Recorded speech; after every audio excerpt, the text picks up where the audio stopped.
किस time I बरात है? आ लो जी कराओ ना भी सवेरे पिंड च पुलिस भी आई सी कहंदे है ना की करना धीमी घर चला गया तो कुत्ता ਉਹਦਾ ਸਾਨੂੰ ਪੈਣ ਵਾਸਤੇ ਬੈਠਾ ਇੱਥੇ ਰਾਤ ਵਿੱਚ ਤਿਆਰੀ ਤਾਂ ਪੂਰੀ ਕੀਤੀ ਬੈਠਾ ਸੀਗਾ। अस्सलाम वालेकुम की हाल चाल है जी ਤੁਹਾਡਾ उम्मीद करदा सारे वधिया हो गया अल्लाह ताला दा फजल ते करम दे नाल शुरू करते हैं अज दा व्लॉग। मैं है राशिद शहजाद ते साडियां सुबह सुबह होईयां खड़ियां अक्खां खराब तकरीबन 9:15 होंदे पए आ।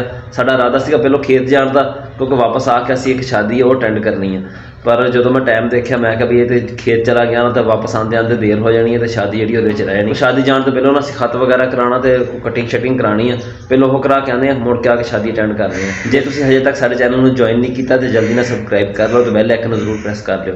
असीं इदां ही ना पंजाबी विच वधिया वधिया जे व्लॉग तुहाडे वास्ते लैके आंदे रहंदे आ। चलते हैं हुण जाके ना कटिंग करा के आने तो बाहर सूरज आल नूं देख नहीं हुंदा बिल्कुल धुप्प जिहड़ी ना अखां इदां माड़ियां माड़ियां खुलदियां वा इन्नी ज़्यादा खराब हुई। मोटरसाइकिल साडा खड़ा और रस्सियां वगैरह मैं रखियां सी खेत जाने वास्ते पर फिर प्रोग्राम कैंसल हो गया।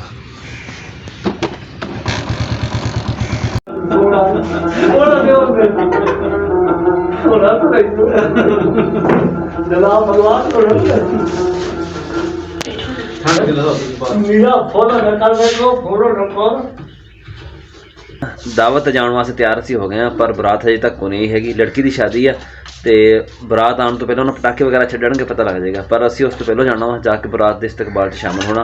साडी अखां ना बिल्कुल रैड हुई पई हुण दर्द बहुत ज़्यादा करनियां तो पानी विचों निकली जाता अखां तो इन्हां ला के जावांगे। लोगों ने तो कहना उत्थे भी शो मारदा ना पर पिंड दे विच ना हिसाब हुंदा ऐनक शैनक ला लवे ना कहते जान के शो मारन आया है। कुत्ता पै गया मोटरसाइकिल वाले नूं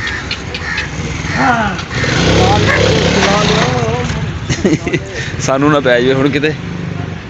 अस्सलाम वालेकुम ज़ुबैर भाई की हाल चाल भाई? राशिद भाई नाम किस टाइम आई बरात है? आगे जा आ चलिए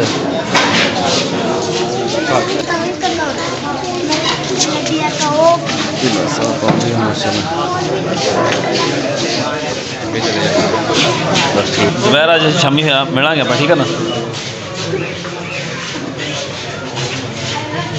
सेल्फियाँ खींचने लगे हुए हैं आ गई वो घड़ी जिसका इंतज़ार था।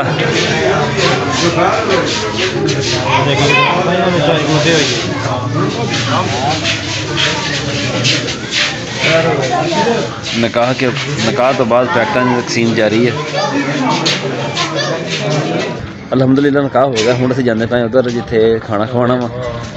मैं मेरे नाल अदरीस का दोस्त फरहान ते वलीद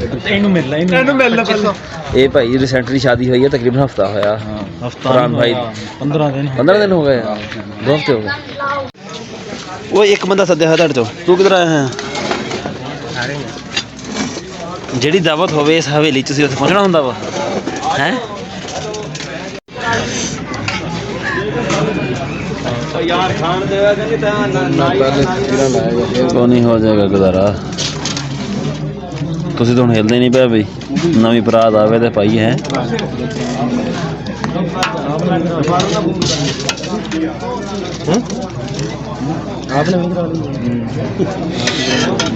आ लो जी कराओ ना भी ज़ुबैर भाई रोटी दो।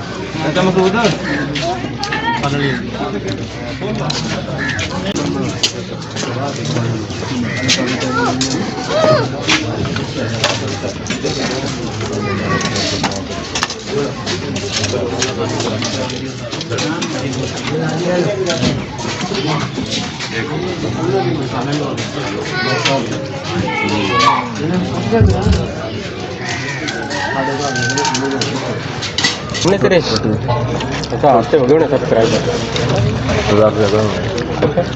थोड़ी जी उन्हें जो गिलास जग चक्या ना जग गर्म प्यासा थले सवेरे पिंड च पुलिस भी आई सी कहंदे है ना की करना पता नहीं पता लगे असरान कुकड़ियां वाला हाँ हाँ हैगा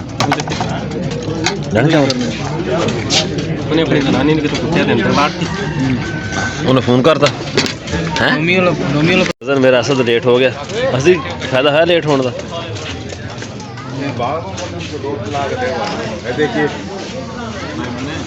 चौधरी साहब इधर सालन? देखो यार ਤੁਹਾਡੀ हेलो। तस्वीर बनाते पे चौधरी साहब चौधरी असद साहब ਸ਼ਾਦੀ ਅਟੈਂਡ ਕਰਕੇ ਨਾ ਅਸੀਂ ਵਾਪਸ ਘਰ ਪਹੁੰਚ ਗਏ। ਅਸੀਂ ਅੱਜ ਜਲਦੀ ਫਾਰਗ ਹੋ ਗਏ। ਉਹ ਸਾਡਾ ਅੱਜ ਇੰਤਜ਼ਾਮੀਆ ਵਿੱਚ ਨਾਮ ਹੈ ਨਹੀਂ ਸੀਗਾ। ਇੰਤਜ਼ਾਮੀਆ ਵਿੱਚ ਨਾਮ ਹੋਵੇ ਨਾ ਫਿਰ ਬਹੁਤ ਦੇਰ ਲੱਗ ਜਾਂਦੀ ਹੈ। ਫਿਰ ਪਹਿਲੋਂ ਬਰਾਤੀ ਖਾਂਦੇ ਆ, ਫਿਰ ਉਸ ਤੋਂ ਬਾਅਦ ਪਿੰਡ ਵਾਲੇ ਦਾਵਤੀ, ਫਿਰ ਇੰਤਜ਼ਾਮੀਆ ਵਗੈਰਾ ਖਾਂਦੀ ਆ, ਫਿਰ ਉਸ ਤੋਂ ਬਾਅਦ ਜਾ ਕੇ ਘਰ ਆ ਹੁੰਦਾ। ਬਰਾਤੀ ਸੀਗੇ ਥੋੜ੍ਹੇ ਤੇ ਅਸੀਂ ਬਰਾਤੀਆਂ ਦੇ ਨਾਲ ਹੀ ਬਹਿ ਕੇ ਖਾਣਾ ਖਾ ਕੇ ਨਾ ਅਸੀਂ ਵਾਪਸ ਘਰ ਆ ਗਏ। ਹੁਣ ਤਿਆਰੀ ਕਰਦੇ ਹਾਂ ਖੇਤ ਜਾਣ ਦੀ, ਕੱਪੜੇ ਕਰਦੇ ਹਾਂ ਚੇਂਜ ਤੇ ਚੱਲਦੇ ਹਾਂ ਖੇਤ ਨੂੰ। मैं जाऊंगा दूसरी मन ਮੈਂ ਤਾਂ ਮਰਬੇ ਚੱਲਣਾ ਬੋ ਹੈ ਹੈ मोहम्मद तू कितने जाऊँगा? भी बनो मैं भी जाऊंगा तू पढ़ाने जाना वो, तू पढ़न जाना सपारे का छुट्टी को नहीं हैगी सपारे की। मैं करूं खेत जाने वास्ते ना सानू फेरे निकलानी पैनी है। अखा जी नवा भी खराब हुई अगे असी पट्ठे लियाई तो सवेरे सवेरे टाइम नाल, पर अज असी वाहवा लेट हो गए हैं। जोर की नमाज भी असी पढ़ लीए पर हजे तक पट्ठे लैन नहीं जा सके। तकरीबन 3 बजते पे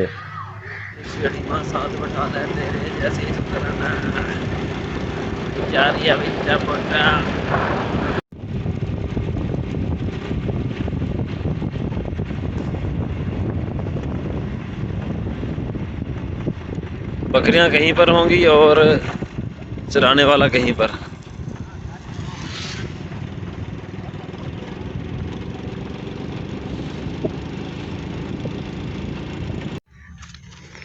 लो जी वेला कम लगे होना लाइट लेट आई हुण आई बिजली। हां अच्छा धीमी घर चला गया तो कुत्ता ਉਹਦਾ ਸਾਨੂੰ ਪੈਣ ਵਾਸਤੇ ਬੈਠਾ ਇੱਥੇ ਰਾਤ ਵਿੱਚ। ਤਿਆਰੀ ਤਾਂ ਪੂਰੀ ਕੀਤੀ ਬੈਠਾ ਸੀਗਾ। ਅੱਡ ਚੱਲ ਪੈ ਹੀ ਗਿਆ। ਇੱਕ ਹੋਰ ਆ ਗਿਆ ਪਿੱਛੇ। ਕੁੱਤਾ ਤਾਂ ਸਾਨੂੰ ਬੜਾ ਸ਼ਦੀਦ ਪੈ ਗਿਆ ਪਰ ਬਚ ਗਿਆ ਫੇਰ ਵੀ। ਚਾਦਰ ਵੀ ਦੀਵੀਂ 4-5 ਦਿਨ ਪਹਿਲਾਂ ਮੇਰੀ ਲੈ ਕੇ ਆਇਆ ਸੀਗਾ। ਸ਼ਾਮੀ ਗਿਆ ਸੀ ਮਗਰ ਤੋਂ ਬਾਅਦ ਦਾ ਟਾਈਮ ਹੋ ਗਿਆ, ਕਹਿੰਦਾ ਠੰਡ ਲੱਗਦੀ ਚਾਦਰ ਦੇ। ਚਾਦਰ ਲਿਆਇਆ। ਸਾਨੂੰ ਰੋਜ਼ ਰਾਤ ਨੂੰ ਯਾਦ ਆਉਂਦੀ ਸੀਗੀ ਜਦੋਂ ਰਾਤ ਨੂੰ ਠੰਡ ਹੁੰਦੀ ਸੀ ਨਾ ਵੀ ਚਾਦਰ ਲੈਣੀ, ਫਿਰ ਯਾਦ ਆਉਂਦਾ ਸੀਗਾ। ਹਾਲਾਂਕਿ ਡੇਲੀ ਆਉਂਦੇ ਮਰੱਬੇ ਪਰ ਯਾਦ ਨਹੀਂ ਸੀ ਰਹਿੰਦਾ।